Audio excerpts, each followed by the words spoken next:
pueden sentarse y vamos a dejar que los niños que se encuentran aquí vayan a su clase. Hoy no está nuestro hermano Eric. Como saben, es un fin de semana largo y entonces hay mucha gente que está afuera, entre ellos nuestro hermano Eric, pero la diaconisa Ligia tiene preparada la clase de los niños, así que padres, permitan que sus niños vayan con Ligia y otros ayudantes a su clase.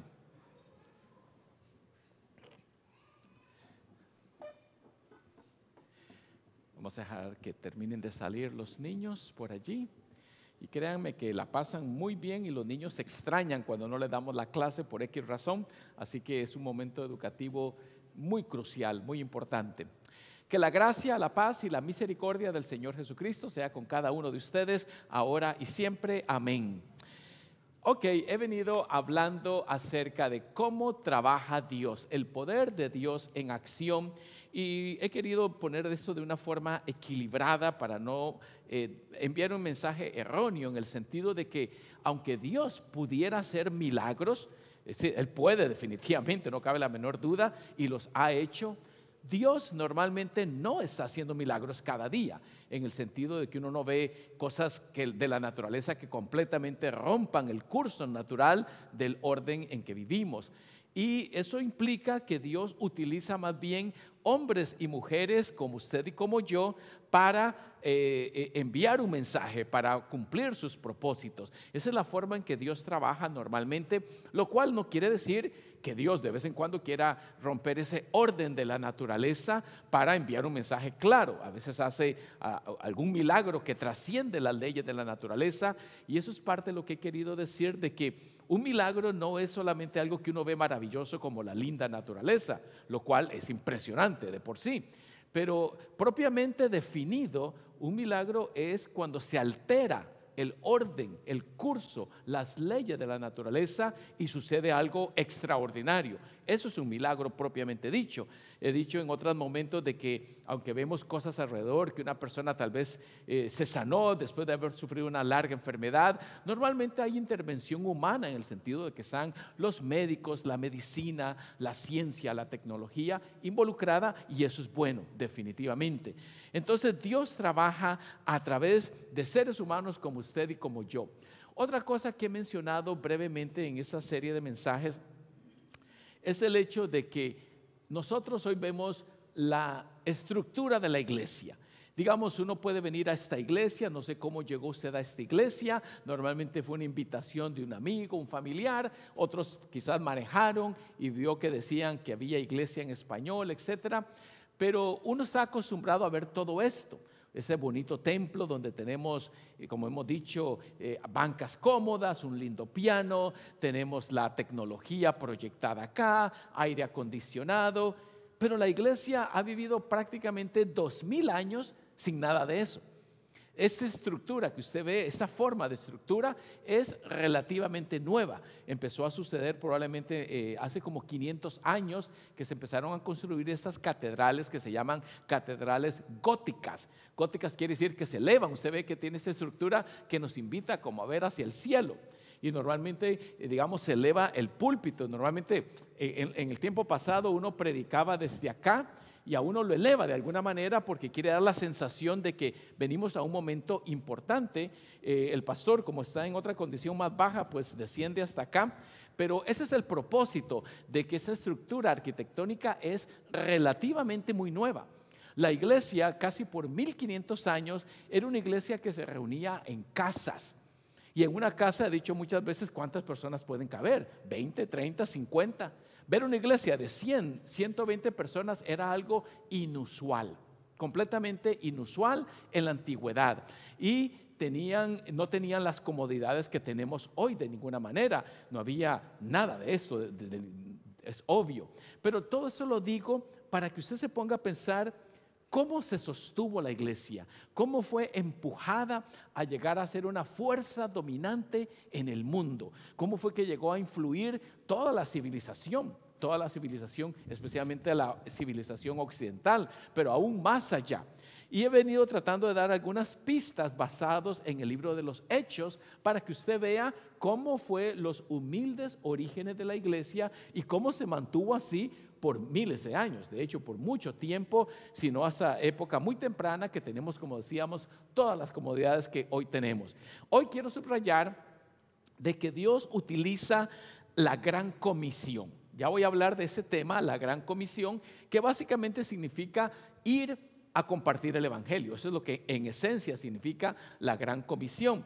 Y parte de lo que he dicho es esta verdad, que Dios usa personas ordinarias para hacer cosas extraordinarias. Dios lo usa a usted, me usa a mí para compartir, para consolar, para animar, para llevar palabras de consuelo, palabras de libertad, etc. Y nosotros podemos ser, y de hecho somos, instrumentos útiles en las manos de Dios. Y por eso es que decía al principio de que aunque Dios podría enviar a los ángeles y a los arcángeles del cielo para predicar el evangelio en todo el planeta, Él ha escogido este método de usarlo a usted y a mí, de una forma, aunque nos consideremos sencillos. Y la gran comisión de la que voy a hablar, que es compartir el evangelio, tiene que ver con enseñar. De hecho, el pasaje dice, vayan y enséñenles. Eso es lo que acabamos de leer el evangelio, ya voy a subrayarlo. Vayan y enseñen. Es decir, es un momento educativo y nosotros hemos sido formados de una de otra manera dentro de la iglesia. Por eso es que la iglesia tiene programas educativos, la escuela dominical, por ejemplo, o tenemos una escuela parroquial, o tenemos clases bíblicas, clases de primera comunión, clases de confirmación, clases para adultos, porque la iglesia es una entidad educativa. En esencia es una entidad educativa. Y de hecho a Jesucristo la mayoría de las personas le llamaba maestro. ¿Sabe usted? Así le decían a Jesús, maestro. Él es un maestro y nosotros somos seguidores, alumnos, discípulos, como usted lo quiera ver. Esos somos nosotros en este mundo. Todos hemos pasado por la escuela, estoy casi seguro. Estamos hablando de educación y hablando de eso me encontré que le pregunta a la mamá, ¿por qué llegaste tan temprano de la escuela, hijo? Es que fui el único que pude contestar una pregunta. Oh, muy bien, Jaimito, eres un niño tan estudioso. ¿Y cuál fue la pregunta? ¿Quién le tiró el borrador al maestro? Fue el único que pudo contestarla. Ese otro que dice, Jaimito llega del colegio y la madre le pregunta, ¿cómo te fue, Jaimito? Jaimito responde, como en el Polo Norte. ¿Cómo es eso? Todo bajo cero. Ay, nuestros niños, ¿verdad? Y ese último, la maestra le pregunta a Pepito, Pepito, ¿cómo se dice en inglés? El gato se cayó en el agua y se ahogó. Eso es fácil, maestra. The cat cataplum in the water, glue glue, and no more miau miau. ¿Qué le parece el bilingüismo? Eso lo necesitamos aquí, el Spanglish. Eso lo necesitamos aquí, ¿no es cierto? De alguna manera vamos aprendiendo una y otra cosa. Pero decía que la gran comisión tiene que ver con educar, porque dice vayan y enséñenles. Eso es lo que dice la gran comisión, enseñar. Y por eso les decía que la iglesia en esencia es una comunidad educativa. Por eso la iglesia se ha organizado a lo largo de los milenios en dar clases de una de otra manera. De hecho, que hay un detalle importante que quisiera resaltar, lo mencioné en algunos de mis mensajes anteriores, de que las grandes universidades, créalo o no, las grandes universidades se fundaron por iniciativa de la iglesia, en donde enseñaba lo que yo estudié, teología.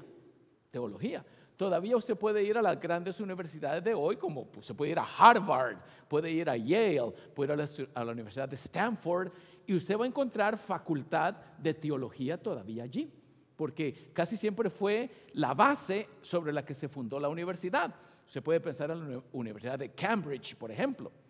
Cualquiera de esas grandes universidades se fundaron como una facultad de teología, de enseñanza. Poco a poco, conforme la universidad se expandió y creció, la facultad de teología se apartó porque necesitaba un campus separado, y a esa facultad de teología, que siempre estaba relacionada con la universidad, se le empezó a llamar seminario. Y por eso uno habla de ir al seminario ahora, que es simplemente la facultad de teología de alguna universidad. Entonces, es parte de la función de la iglesia el enseñar. Y por eso ese pasaje me pareció apropiado. Yo te haré saber y te enseñaré el camino en que debes andar. Noten, hagamos una pausa en esas dos líneas. Yo te haré saber, noten que tiene que ver con conocimiento. La fe debe estar alimentada y nutrida por información, por conocimiento. No es todo, de ninguna manera, pero parte de la fe tiene que ver con conocer algunos datos. Datos sobre la vida de Jesús, quién fue, qué hizo, cómo actuó, etc. Te aconsejaré con mis ojos puestos en ti. Aquí vemos entonces de que este ministerio de la iglesia tiene que ver con educar, con enseñar. Y por eso la Gran Comisión dice, vayan y hagan discípulos. La palabra discípulos puede traducirse como seguidores o como educandos, es decir, alguien que aprende. Un discípulo es el que aprende del maestro, y ya subrayé que a Jesucristo la mayoría de las veces le decían maestro. La palabra maestro en arameo, que es la que más encontramos en los evangelios y quizás usted la ha escuchado, es rabí o raboni. ¿Ha escuchado esa palabra? Un rabí. Un rabí es el que enseña. Cuando usted va a una sinagoga judía, el rabí o el rabino es el maestro, es el que enseña. Y nosotros somos llamados a hacer discípulos, seguidores de Jesús. Vea el pasaje. Por tanto, vayan y hagan discípulos. Note el detalle: discípulos, seguidores, educandos. Vayan y hagan discípulos de todas las naciones. ¿De qué manera? Bautizándolos en el nombre del Padre y del Hijo y del Espíritu Santo. O sea, la primera dimensión es el bautismo que nos introduce al pueblo de Dios. Pero vean el segundo verbo, dice aquí, enseñándoles a obedecer. Y ahí sigue todos los detalles, lo que Jesucristo nos ha mandado, etc. Pero noten cómo esa doble función de la iglesia, de hacer discípulos. ¿Cómo hace discípulos? Bautizándolos. El bautismo es la entrada a la familia de Dios, es la entrada al pueblo de Dios. Aunque no sabemos cómo trabaja Dios, pero Él ha mandado que por medio del bautismo Él trae sus promesas al bautizado. Esa es la primera dimensión. Y la segunda dimensión dice enseñándoles a obedecer. Por eso la iglesia se convierte en un ministerio de discipulado. Discipulado significa simplemente formar alumnos, formar estudiantes en los pasos que nos enseña las Sagradas Escrituras, no solamente en los Evangelios, también en las cartas que tenemos en la Biblia, es decir, todo lo que tiene que ver con el consejo de Dios, o sea, las Escrituras. Y el proceso de discipulado tiene que ver entonces en el fondo con hacer seguidores de Jesús. La primera dimensión se dice que es bautizándolos en el nombre de la Santísima Trinidad, y hoy es Domingo de Trinidad, y el bautismo es algo que usted ha visto muchas veces y que la gente lo asocia más como un ritual social. Hay que bautizar al niño, hay que hacer una fiestecita, etc. Eso es bueno, es importante y de ninguna manera lo queremos quitar de la práctica de la iglesia. Sin embargo, el bautismo es más que eso. El bautismo tiene que ver cómo Dios trata con el bautizado. Y Él ha prometido que en las aguas del bautismo Él va a estar. Él dijo, cada vez que bauticen, yo soy allí para perdonar y para recibir a ese individuo como parte de mi familia. Entonces, la primera dimensión del discipulado tiene que ver con bautizar. El bautismo es agua más la promesa de Dios que nos da en las Escrituras. Y la segunda dimensión es lo que hemos venido diciendo, es el estudio. Enséñenles. Ya he dicho, forma interna es una comunidad educativa. Y por eso hay maestros, hay educandos. Por eso muchas iglesias a lo largo de los siglos abrieron una escuela parroquial. Y como ya dije, los grandes colegios universitarios se fundaron precisamente por iniciativa de la iglesia, que vio la importancia de seguir educando al pueblo de Dios. Porque, como todos ustedes saben, uno nunca deja de aprender, ¿cierto? Hoy hay alguien que diga, yo ya aprendí todo en la vida, no necesito aprender nada más, me voy a sentar en mis laureles a descansar. No, todos aprendemos. Yo sigo leyendo, aprendiendo, educándome, y cada día más bien, como dijo algún gran pensador, solo sé que no sé nada de eso, dijo Sócrates. Sócrates dijo así, y no deja de tener cierta razón, porque El mundo es un mundo de conocimiento súper amplio y uno nunca deja de aprender. Yo que me he dedicado, digamos, al estudio de las Escrituras, lo que se llama la teología, cada vez me doy cuenta que uno no deja de aprender. Y quiero decirles que ha sido una pasión para mí. Aunque usted no crea, yo no soy aquel tipo de persona que se sienta a ver series de Netflix y programas de televisión y todo eso. Adivine qué hace el pastor Adolfo en vez de eso: leer. A mí me fascina leer, me fascina educarme, me fascina aprender y nunca dejo de aprender. Y por eso la vida cristiana es un proceso educativo de nunca terminar. Yo lo quiero animar a usted que cuando oiga que viene una clase, que pronto estaré dando una clase para nuevos miembros, venga a la clase, va a ver que es bonito la interacción, la conversación y no se diga el contenido del aprendizaje. Es una oportunidad y damos clases a veces periódicamente. Digamos, ahora viene el campamento de verano de los niños, que es una semana intensa de educación. No es que solamente se sientan como acá a aprender y a leer. Los niños aprenden haciendo manualidades, cantando, aprenden jugando, y también nosotros los adultos, ¿no es cierto? Por eso de vez en cuando les cuento algún chiste para hacerlos reír y aprender algunas tonteras. Y esta educación nos lleva a la iglesia. La iglesia debe tener influencia en el mundo. ¿Qué es lo que hemos tratado de hacer? La iglesia, en un sentido, debemos reconocerlo, en el mundo occidental se ha vuelto cada vez irrelevante para la mayoría de la población, podríamos decir, pero eso no quiere decir que su influencia se ha detenido. No, la iglesia de alguna forma, al servir a la comunidad, al tener presencia en la comunidad, continúa con la obra de discipulado, la obra de enseñar, de educar, de bautizar. Si hay algo que queremos hacer en esta iglesia, es que nuestra presencia sea significativa. Creo que en algún momento les llamé la atención de que estamos ubicados en una intersección muy prominente aquí en Orlando, que es la intersección de Curry Ford y Semoran. Ahora, en esas 4 esquinas hay 4 negocios. Bueno, hay 3 negocios. Nosotros somos la cuarta. Y la pregunta es, ¿qué pasaría si la iglesia nuestra desapareciera?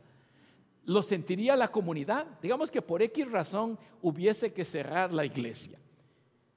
La comunidad diría, oh, mira, hace falta la iglesia, o ni cuenta se daría. Ponga el ejemplo de Sedanos. En la otra esquina tenemos Sedanos. Si cierran Sedanos, ¿cuántos van a hacer compras en Sedanos? La mayoría, ¿verdad? Muchos. O tenemos el Auto Parts en la otra esquina. Todos necesitamos reparación de carro, repuestos, etcétera. La comunidad diría, ya no está el Auto Parts, ya no está el Sedanos. ¿Diría lo mismo de la iglesia? Es una buena pregunta. ¿Notaría la comunidad nuestra ausencia? Es una pregunta que debemos hacernos como iglesia constantemente. Por eso lo importante que quiero señalar es que la iglesia, educando al pueblo de Dios, debe tener una presencia relevante en la comunidad. Por eso el pasaje que estamos viendo dice con toda claridad, he aquí yo estoy con ustedes todos los días hasta el fin del mundo. Esa es la promesa que ha acompañado la iglesia a lo largo de los siglos, que con tecnología o sin tecnología, con luz o sin luz, con aire acondicionado o sin aire acondicionado, con lindas bancas o no hay bancas, con lindos instrumentos o sin instrumentos, la iglesia debe seguir. Porque la iglesia no depende de eso. Eso es bonito, le da realce, la hace más llamativa, claro que sí. Pero la iglesia es gente. Y por eso al principio les dije de que la forma más eficaz de que la iglesia crezca es cuando usted y yo nos volvemos agentes e invitamos, traemos, recogemos a la persona y no dejamos de hablarle. Esa es la invitación más seductora para cualquier persona. Usted es clave en el mundo y la red que Dios lo tiene, y esa es la forma en que Dios trabaja. Esa es la forma en que Dios actúa normalmente, y por eso lo llamamos la gran comisión, es decir, ese gran mandato de ir y enseñar al pueblo de Dios. Y ahora que la paz de Dios, que sobrepasa todo entendimiento, guarde sus corazones y mentes en Cristo Jesús, Señor nuestro. Amén. Puestos de pie, vamos a cantar el cántico Vienen con alegría.